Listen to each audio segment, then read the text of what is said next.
Hi అండి, welcome to my channel.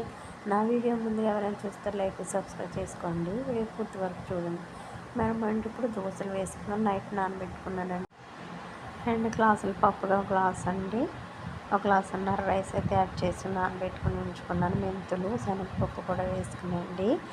ఇవైతే శుభ్రంగా కడిగినైతే మిక్సీ అయితే పట్టుకుందామండి. చూడండి, ఆ మిశ్రమం అయితే పెట్టుకోండి. ఎక్కువ వాటర్ అయితే యాడ్ చేయకండి.